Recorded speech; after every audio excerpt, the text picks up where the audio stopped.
주시는 하나님의 말씀은 마가복음 7장 31절에서 37절의 말씀입니다. 신약성경 66면 마가복음 7장 31절에서 37절의 말씀입니다. 우리 하나님 말씀을 제가 한 절, 여러분들이 한 절 교독하시겠습니다. 예수께서 다시 두로 지방에서 나와 시돈을 지나고 데가볼리 지방을 통과하여 갈릴리 호수에 이르시매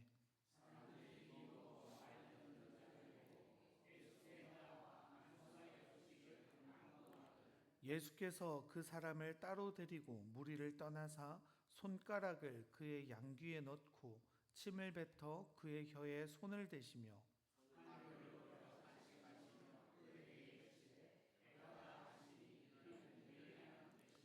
그의 귀가 열리고 혀가 맺힌 것이 곧 풀려 말이 분명하여 졌더라.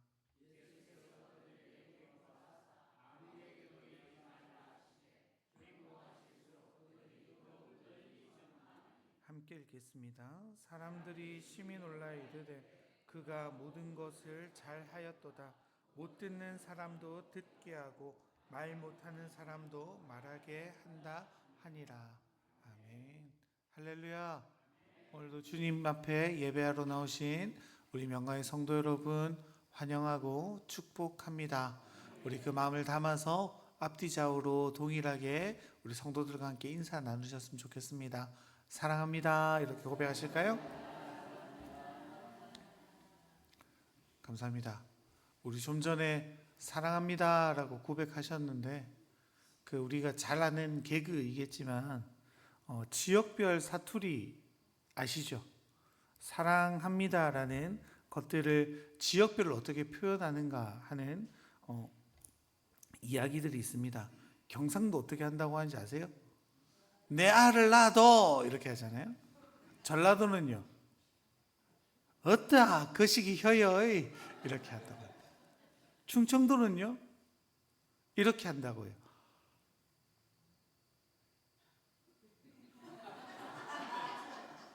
말해 멀혀 이렇게 한다.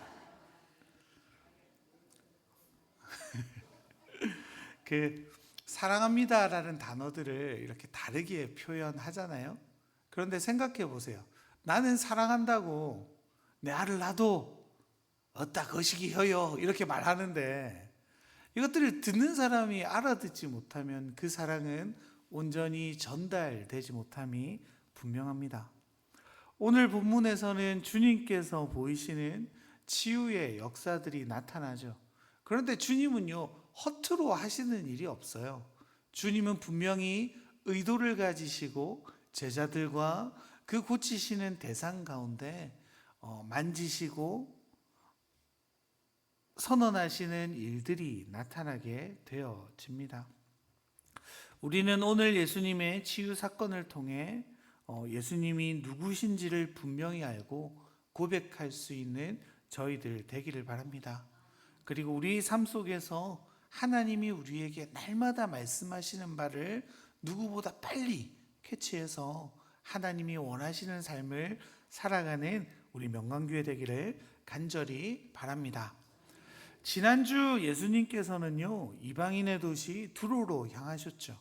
거기에서 수로보니게 여인을 만나셨습니다. 그 이방인 여인에게 하나님의 능력이 예수 그리스도의 능력이 나타나는 사건들을 우리는 보았습니다. 그리고 주님께서는 이제 다시금 그 사건을 마치고 곧바로 돌아오시는데요. 좀 경로가 이상합니다. 우리 31절의 말씀 같이 한번 읽어보실까요? 예수께서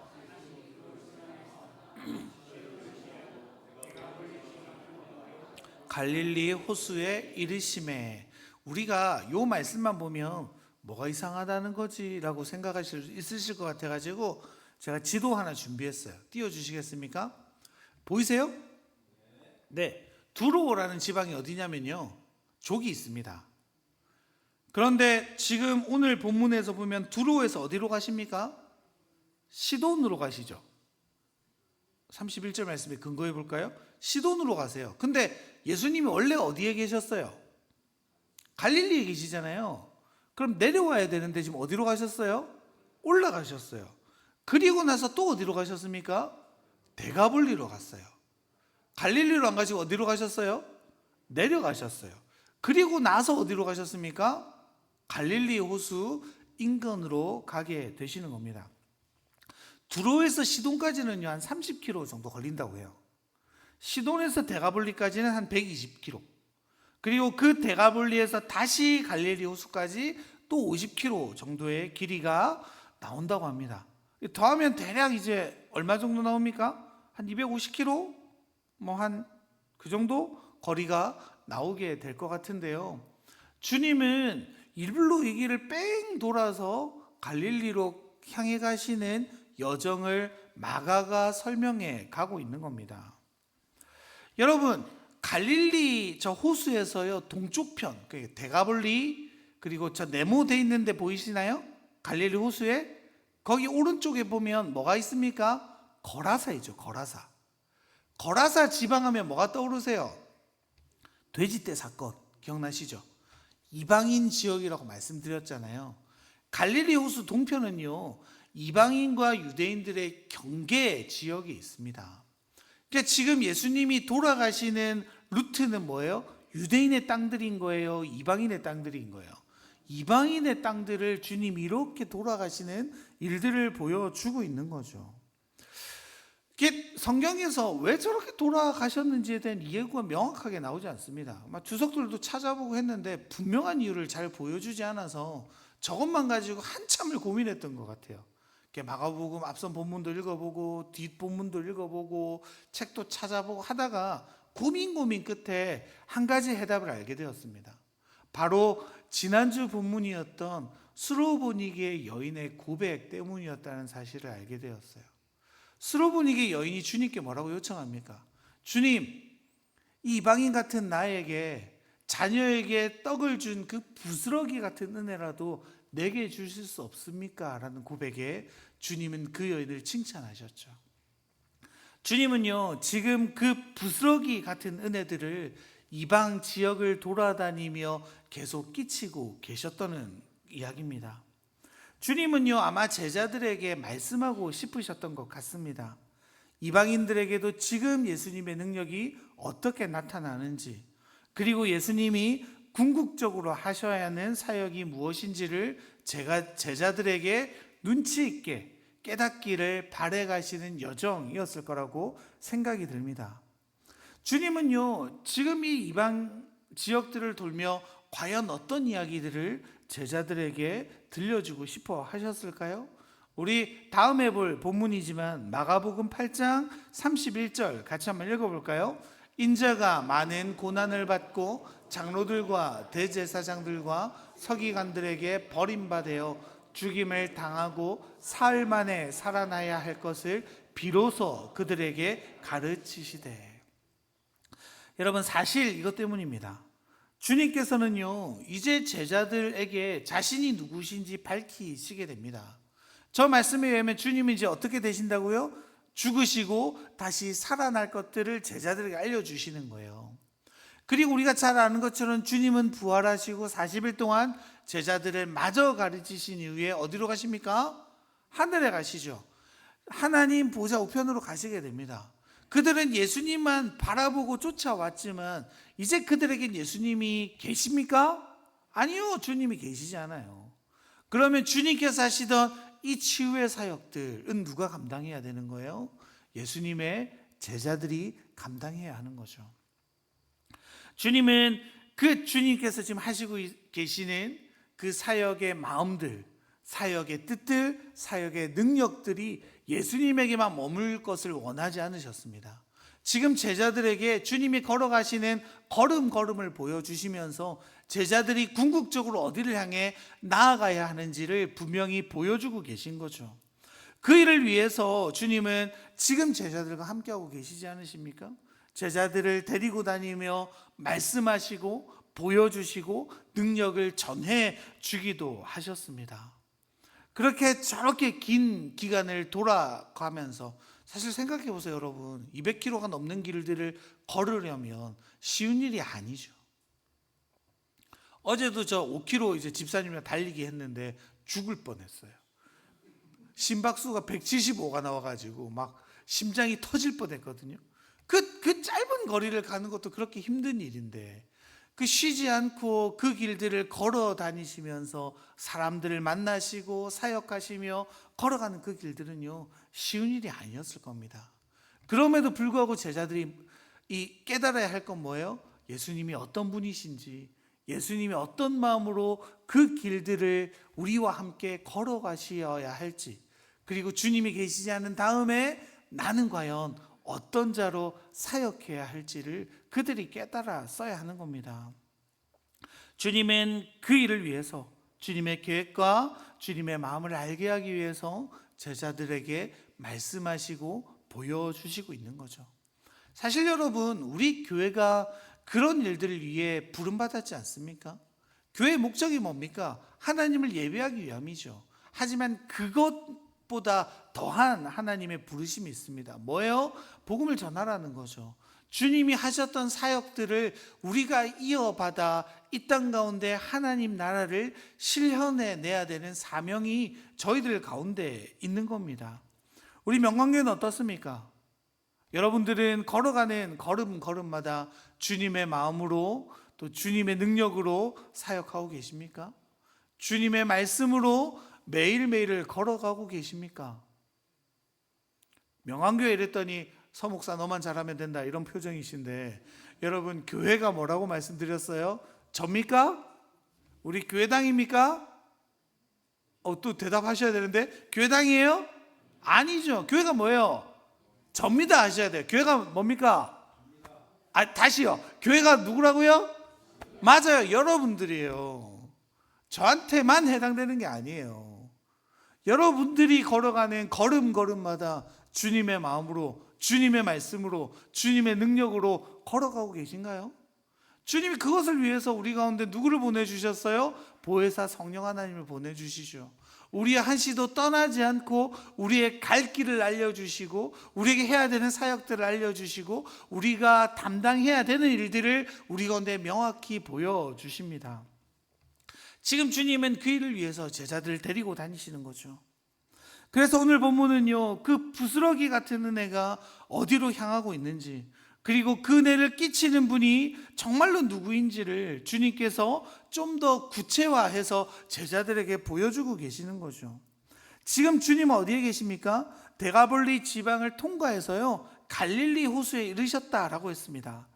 주님은 지금 갈릴리 호수 동편에 계세요.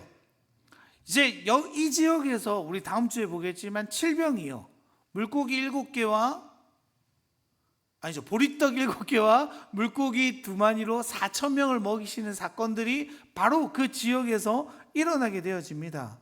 갈릴리 동편은 아까도 말씀드렸지만 유대인과 이방인의 경계 지역들이 많아요. 그러니까 거기는 어떤 문화권이 더 많을까요? 이방의 문화권, 그리고 이방인들이 유대인보다 훨씬 많은 비중을 차지하는 곳이었습니다. 주님이 그곳으로 가시는 거예요. 또 부스러기 같은 은혜들을 그들에게 흘려보내시기 위해 그 지역으로 가시는 거죠. 그 주님을 알아보고 주님께 찾아오는 자들이 있습니다. 우리 32절 읽어볼까요? 사람들이 귀먹고 말 더듬는 자를 데리고 예수께 나와 안수하여 주시기를 간구하거늘. 성경은 귀먹고 말이 어눌한 사람을 주님 앞에 데리고 왔다라고 이야기합니다. 원래 그렇잖아요. 안 들리는 사람들이 자기 발음을 들을 수 없으니까 명확하게 말하지 못하는 것들을 우리가 많이 보죠. 그 사람을 고쳐달라고 주님 앞에 나오는 겁니다. 그런데 주님이 하시는 이후의 행동들이 사실 우리를 조금 난감하게 만들어가죠. 주님은 수로보니게 여인의 딸을 어떻게 고치셨습니까? 말씀만으로 고치셨어요. 가라, 내 딸이 나았다라고 했을 때 그 딸이 어떻게 됐습니까? 나았어요. 그런데 주님은요, 말씀 한마디면 충분함에도 불구하고 이번에는 그렇게 하지 않으셨죠. 주님은 그 환자를 데리고 구체적으로 행동하시고 구체적으로 말씀하십니다. 어떻게 하십니까? 우리 34절, 33절, 34절 같이 한번 읽어볼게요.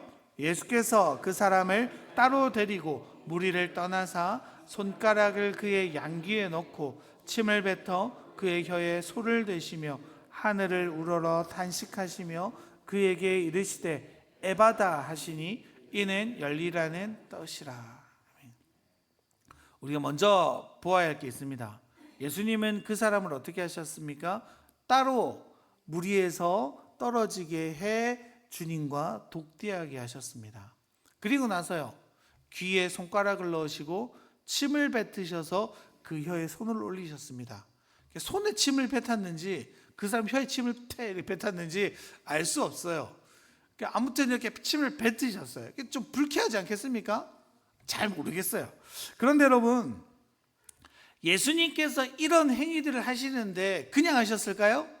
아니에요. 주님은요, 허투루 하시지 않으세요. 마가가 이것들을 행동 하나하나를 기록했던 건 주님께서 이렇게 하신 행동에 분명한 이유들이 있기 때문입니다. 우리가 먼저 생각해 봐야 될 게 뭘까요? 이 무리가 귀가 제대로 열리고 들을 귀가 생기고 말이 제대로 나가려면 뭐가 먼저 필요할까요? 떨어짐이 필요했다는 겁니다.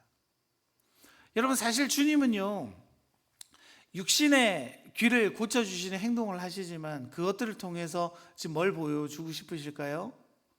실제로 듣지 못하는 건 이 사람뿐만이 아니야, 너희들도 마찬가지야 라고 이야기하십니다. 주님은 그들의 육신의 귀만 고치시는 것이 아니라, 육신의 눈만 고치시는 것이 아니라 그들의 닫혀있고 가려져 있는 영적인 귀를 열고 영적인 눈을 들어 예수님의 말씀을 듣게 하시려는 놀라운 계획이 있죠. 주님이 걸어가시는 걸음마다 나타나는 역사가 뭐예요? 하나님 나라의 도래죠. 주님은 하나님 나라가 이미 이르렀다라고 말씀하시며 자신의 오심을 선언하셨습니다. 그래서 사실 주님이 고치시는 행위는요, 사랑에 의했지만 그 사랑이 어떻게 실현되냐면 하나님 나라의 도래로 실현되어지는 것들을 상징적으로 보여주고 계시는 거예요. 그렇게 여러분, 주님은요, 그 사람을 따로 떨어져 고치심으로 말미암아 제자들에게 말씀하시는 거예요. 얘들아, 너희의 영적인 귀가 닫혀 있지. 그런데 그 영적인 귀가 열려서 내 말을 온전히 듣기 위해서 뭐가 필요하냐면 무리와 떨어짐이 필요해라고 말씀하시는 거예요. 여러분, 오병이어의 기적 이후에 거기서 모인 수천 명의 사람들이 예수님을 왕으로 삼으려 하지 않았습니까? 주님은 그것이 예수님의 뜻이랑 맞지 않는다는 것을 분명히 아셨어요. 그것은 잘못된 일임을 주님은 아셨어요.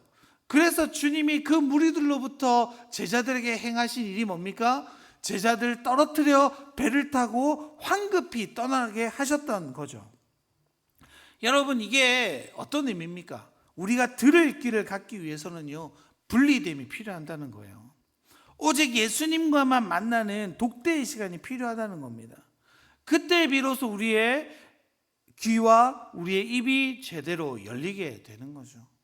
이 시대는 어떻습니까? 우리 주위의 모든 소음에 귀가 멀어서 하나님의 음성을 듣지 못하기가 너무나도 쉬운 시대를 살아가죠. 기도 한 번만 하려고 하면 어떻게 돼요? 끊임없이 울려대는 핸드폰 때문에 집중할 수 없게 되는 요즘 아닙니까? 하나님의 말씀의 소리에 귀 기울이기보다 세상의 가치와 세상이 우리를 공격하는 여러 가지 문제들을 가지고 염려와 근심 때문에, 또 우리에게 주는 여러 가지 즐거움의 소리 때문에 우리는 하나님의 음성에 귀 기울이지 못하고 살아가는 우리의 모습들이 얼마나 많이 있습니까? 여러분, 우리는 무리에게서 물러나서요, 하나님 앞에 자신을 낮추고 가만히 있어 그분이 하나님이심을 알 필요가 있습니다. 홀로 하나님 앞에 있을 때 비로소 주님의 음성이 들려지게 되는 거죠. 주님이 우리의 기도를 들으시는 분이라고 믿으세요? 그리고 주님이 우리에게 말씀하실 수 있는 분이라고 믿으세요? 그러면 주님과 어디에서 대화하시겠습니까? 많은 무리들 속에서 혼잡하게 이야기하는 것이 즐거움이겠어요? 너무 사랑하면 어떻게 돼요? 단 둘이만 있고 싶잖아요.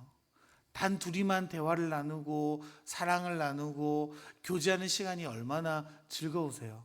우리 여기 여성분들 많은데 너무 친한 분들이었으면 어떻게 해요? 전화를 막 1시간이고 2시간이고 3시간이고 하다가 끊을 때 뭐라 그래요? 자세한 얘기는 만나서 하자 이러고 딱 끊잖아요.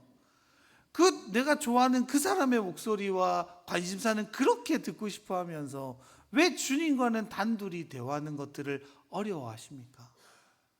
주님은 그렇게 우리에게 말씀하시는 거예요. 얘들아, 너희들은 닫혀 있어. 주변에 너무 많은 소리 때문에 정작 들어야 할 내 목소리는 듣지 못하고 살아가고 있지 않니? 그들과 좀 떨어져 보려. 그래서 여러분, 때로 일상과 떨어질 필요가 있는 거예요. 내 일상의 삶에서 떨어져 하나님을 만나는 시간은요, 우리에게 반드시 필요한 시간입니다. 앞에 말이 중요해요, 여러분. 반드시요. 하면 좋고 안 하면 안 좋고가 아니에요. 반드시 우리에게 필요해요.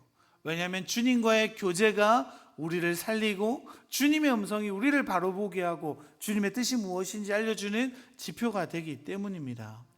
그렇게 주님은요, 그 환우, 사실 우리의 상징 아닙니까?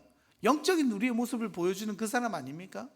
그 사람을 따로 데리고 가셨어요. 그리고 아픈 곳을 만져주시는 거죠. 주님과 홀로 있을 때, 주님의 음성에 귀를 기울이기로 결정했을 때 이런 은혜가 우리 가운데 임하게 되어지는 거죠. 육체뿐 아니라 우리 내면의 아픔이 무엇인지, 우리 영적인 문제가 무엇인지 주님이 알려주시는 거예요. 영적인 눈이 떠져서 예수 그리스도의 손길이 우리 영혼을 만져주시는 은혜가 있기를 간절히 바랍니다. 우리의 육체뿐 아니라 영혼의 깊은 아픔을 보시고 아픔을 보시고 주님은 탄식하시게 되죠. 그리고 탄식으로 주님은 뭐라고 선언하십니까? 에바다라고 선언하십니다. 에바다 무슨 뜻입니까? 열려라 라는 뜻 아닙니까? 사실 원어로 보면요, 좀 더 수동적인 의미예요. 열리라 라는 의미예요. 그러니까 누가 열어줘야지만 열린다라는 의미가 있습니다. 이게 무슨 이야기입니까? 우리 힘으로는요, 아무리 열려고 해도 열리지 않게 된다는 거죠.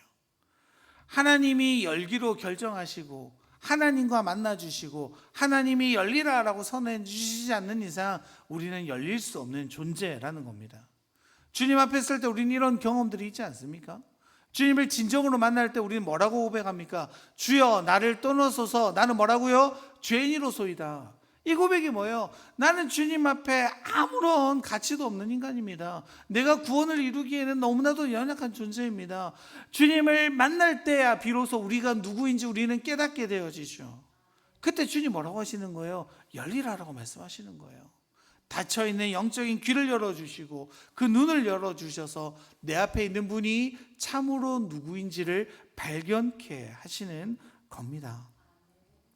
여러분, 그렇게 하나님이 편들어 주시기로 한 인생이요, 하나님이 만나 주시기로 한 인생이요, 하나님이 열리라라고 선언해 주신 그 인생은요, 세상이 당해낼 수 없습니다. 주님이 우리를 붙드셔야만 하죠. 그리고 가장 확실한 방법은 뭡니까? 우리가 주님 안으로 들어가게 되는 거죠. 주님 안에 있으면 누구도 우리를 손댈 수 없습니다. 치유는요, 하나님의 능력은요, 하늘로부터 임하기 때문이죠. 그리고 그 은총을 입을 때만 우리는 살아갈 수 있는 존재가 되어집니다. 주님의 그 에바다라는 선언은 곧바로 그 들리지 않았던 자가 듣고 혀가 굳어 말을 잘 하지 못하던 자가 말을 또박또박하게 되는 역사로 곧 이루어지죠. 주님은요, 이방 땅으로 친히 오셔서 당신의 능력을 그 지방과 제자들에게 보여주고 계시는 겁니다. 그 먼 길을 돌고 돌아 지금 제자들에게 말씀하시는 거죠. 왜 그렇습니까? 바로 그 이방인들의 고백을 제자들이 듣기를 원해서이시죠. 우리 37절의 말씀 같이 한번 읽어볼게요. 사람들이 심히 놀라 이르되 그가 모든 것을 잘 하였도다. 못 듣는 사람들도 듣게 하고 말 못하는 사람도 말하게 한다 하니라. 여러분, 이 고백은 사실 이사야서 35장의 예언의 말씀이 이 이방인의 입을 통해서 터져 나오는 거죠. 이사야서 35장 5절 6절의 말씀 우리 같이 한번 읽어보겠습니다. 그때에 맹인의 눈이 밝을 것이며 못 듣는 사람의 귀가 열릴 것이며 그때에 저는 자는 사슴같이 뛸 것이며 말 못하는 자의 혀는 노래하리니 이른 광야에서 물이 솟겠고 사막에서 시내가 흐를 것임이니라. 아멘. 여러분, 사실 이 이사야의 예언은요, 슬프고도 오랜 유배 속에서 하나님께서 이스라엘을 회복시키실 것이다라는 예언입니다. 이사야 선지자가요, 이 세상을 상징적으로 묘사하며 사용한 표현입니다. 다시 말해 뭡니까? 복음이 들어가지 않은 땅, 복음을 듣지 못한 모든 대상들이 어떤 자들이라는 거예요? 맹인이며 못 듣는 자들이다라고 이야기하고 있는 거죠. 그런데 주님이 오시는 날, 그들의 메시아가 오시는 날이 되면 그 모든 막힌 것들이 열리며 그들이 새로운 길을 보게 될 것이라고 예언하고 있습니다. 여러분, 이 이사야의 예언이 지금 이방의 땅에서 제자들의 눈앞에 펼쳐지고 있는 상황인 거죠. 이제 주님은 자신이 누구인지, 어떤 일을 하실지, 자신이 왜 이 땅에 오셔야만 하는지를 조금씩 더 제자들에게 밝히 보여주십니다. 이제는 누가 깨달아야 할 때예요. 제자들이 깨달을 때가 온 거죠. 에바다라고 말씀하시는 그 음성에 그 귀가 먼 사람뿐 아니라 제자들이 영적인 귀가 트여, 영적인 눈이 트여 주님을 바라볼 때여야 하는 겁니다. 주님이 정말로 말씀하고 싶은 게 뭘까요? 정말로 열려야 할 것은 들리지 않는 육신의 귀가 아니다. 아직도 주님을 깨닫지 못하는 그들의 영적인 귀가 열리게 되라라고 말씀하고 계시는 겁니다. 그를 위해서 주님이 오셨잖아요. 이스라엘뿐만 아니라 온 민족을 구원할, 온 세대를 구원할 자로서 주님은 이 땅 가운데 오셨습니다. 지금 그것들을 선언하고 계시는 거죠. 누구의 입을 통해서요? 이방인들의 입을 통해서요. 그 일이 그런데 어떤 방식으로 이루어지는 거예요? 이스라엘 백성들이 생각했던 방식이 아니죠. 칼을 들고 좋은 능력으로 사람들을 먹여가며 자신들을 로마에서부터 해방하고 승승장구하게 할 메시아를 기대했지만 주님의 길은 전혀 달랐습니다.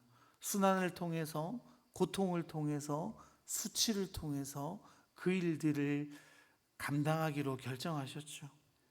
주님은요, 침을 뱉어 그 혀에 대시며 그를 고치지 않으십니까? 주님이 보여주시는 거예요. 내가 고치는 방식은, 내가 너희를 평안케 하고 자유케 하고 고치는 방식은 바로 이 방식이야 라고 주님이 말씀하시는 겁니다. 마가복음의 예수님은요, 3번 침뱉음을 당하시게 되는데요, 제가 읽어드릴게요. 마가복음 10장 34절, 그들은 능욕하며 침뱉으며 채찍질하고 죽을 것이나 그는 3일 만에 살아나리라 하시니라. 마가복음 14장 65절, 어떤 사람은 그에게 침을 뱉으며 그의 얼굴을 가리고 주먹으로 치며 이르되 선지자 노릇을 하라 하고 하인들은 손바닥으로 치더라. 마가복음 15장 19절, 갈대로 그의 머리를 치며 침을 뱉으며 꿇어 절하더라. 예수님은 듣지 못하고 말하지 못하는 영혼들을 치유하시는 사건을 통해 주님께서 어떻게 모욕을 뒤집어 쓰고 십자가에서 죽임을 당하실지를 제자들에게 미리 보여주시는 거예요. 그리고 어떻게 어둠을 땅을 밝히고 살려내고 회복시키실지를 말해주십니다. 주님은 침뱉음을 당하실 거예요. 매를 맞으실 거예요. 십자가에 못 박히는 끔찍한 일들을 당하실 겁니다. 그런데 그 일이, 어떤 일들이 일어나는 거예요? 듣지 못하는 자가 듣게 되고 눈먼 자가 보게 되는, 자유를 잃어버린 자가 참 자유를 얻게 되는 역사들이 주님의 그 고난을 통해 나타난다는 것을 지금 주님은 제자들에게 미리 보여주고 계시는 거죠. 주님은 사실 이 땅에 오시면서부터 선포하지 않으셨습니까? 이렇게 선포하셨죠. 갈릴리에 오셔서 복음을 전파하여 이르시되 때가 차고 하나님 나라가 가까이 왔으니 회개하고 복음을 믿으라 하시더라. 주님이 이 땅에서 공생애를 시작하시며 처음 내뱉으셨던 그 놀라운 선포가 지금 그 자리에서 이루어지고 있는 거죠. 여러분, 지금 그들이 정말로 받아들여야 하는 것이 무엇입니까? 주님의 그 선포가 어떤 의미가 있는지를 깨닫는 거죠. 그 환자가 고침을 당하는 순간을 바라보며 와, 주님 육체를 고치셨어 라고 그쳐버린다면 그들은 무리와 다를 바 없습니다. 그들이 진정으로 바라보아야 할 것은요, 주님의 그 작은 행동 하나하나에 우리에게 무엇을 말씀하고 싶어 하신가를 깨닫는 놀라운 삶의 지혜이죠. 여러분, 바라기는요, 우리에게도 하나님의 이런 놀라운 분별의 지혜들이 임하기를 간절히 소망합니다. 주님은 우리에게 날마다 말씀하시죠. 여러 가지를 놓고 말씀하시는 분이세요. 그리고 그 말씀들을 우리가 깨달아 주님의 말씀대로 살아가기를 원하십니다.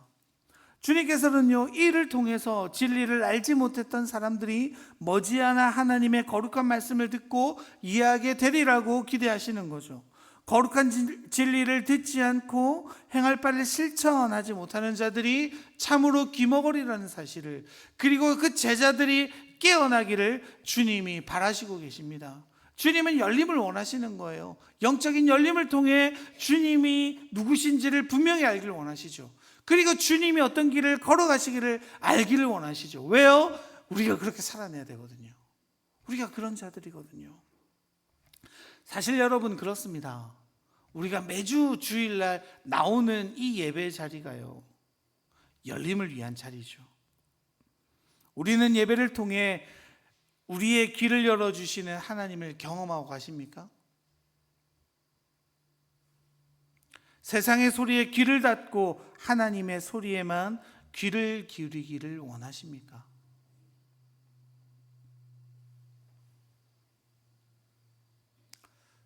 말씀을 받을 때 우리는 어떤 마음으로 돌아가세요? 유명한 이야기가 있습니다. 스펄전이라는 목사님이 한 것 같은데, 모든 성도가 은혜 받았습니다 라고 돌아간다면 그 설교는 실패한 것이다 라고 이야기해요. 왜요? 설교는 부딪힘이거든요. 그 이야기는 뭡니까? 목회자가 어느 정도 성도들의 상황과 감정과 마음을 타협했다라는 이야기라고 해요. 우리가 말씀을 받아볼 때요, 우리에게 언제나 기쁨으로만 말씀이 올 수 없습니다. 때로 이것들이 우리에게 불편함이 되고 부딪힘이 되고 아픔이 되어질 때가 있죠. 사실 그래야 됩니다. 그래야지 주님의 음성을 들을 수 있거든요. 무리를 떠나는 일은 사실 두려운 일이죠. 나를 믿고 의지했던 그 친구들을 떠나는 일은요, 들리지 않았던 그에게는 무시무시한 일이 없을 수 있습니다. 그럼에도 그에게는 그 일들이 꼭 필요하죠. 왜요? 그들을 떠날 때 비로소 주님을 만날 수 있기 때문이죠. 말씀을 향해 걸어가는 것이 마찬가지입니다. 우리가 익숙해져 있던 세상의 소리와 세상의 방식을 내려놓고 주님과 독대하는 것은요, 굉장히 어렵고 부담스러운 일일 수 있습니다. 하지만 우리가 그 길로 걸어가기로 결정한다면, 내가 주님과 독대하기로 결정한다면, 주님의 말씀 가운데 있기로 결정한다면 그 끝은 이미 예언되어 있죠. 우리 마지막으로 이사야서 35장 10절의 말씀 같이 한번 읽어볼까요? 여호와의 속량함을 받은 자들이 돌아오되 노래하며 시온에 이르러 그들의 머리 위에 영영한 희락을 띠고 기쁨과 즐거움을 얻으리니 슬픔과 탄식이 사라지리로다. 아멘. 하나님은 이 일을 위해 우리 가운데 임하셨습니다. 우리가 참으로 하나님의 희락을 얻고 기쁨과 얻고 즐거움 안에서 살아가도록 십자가를 져주셨죠. 주님은 오늘도 우리에게 그 주님을 깨달으라고 우리에게 끊임없이 말씀하고 계십니다. 사랑하는 명광의 성도 여러분, 에바다라는 말은요, 열리라라는 말도 있지만 비켜라라는 말도 있대요. 전쟁을 선포하고 시작할 때 에바다 하고 시작한대요. 비켜 하고 시작한다는 겁니다. 우리의 고백이 이렇기를 소망합니다. 세상 가운데 각자의 삶 속에서 에바다를 선포하며 새 길이 열리는 역사가 우리 삶 속에 일어나기를 바랍니다. 그러기 위해서 뭐가 필요해요? 주님과 만나는 시간이 필요하죠. 주님 우리를 만져주시기를 기대하는 그 기대가 필요합니다.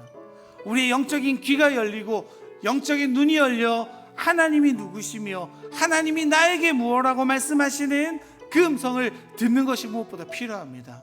오늘도 이 예배의 시간, 우리의 영적인 귀가 열리는 시간이 되기를 원합니다. 우리의 영적인 눈이 열리는 시간이 되기를 원합니다. 그러므로 우리의 열림으로 세상을 향해 비키라라고 선언하는, 그러므로 주님의 새 길을 날마다 선언하며 걸어갈 수 있는 우리 명광의 성도님들 되시기를 간절히 축원합니다. 우리 정말로 그랬으면 좋겠습니다. 그런 마음을 담아 함께 찬양하며 나아갈까요?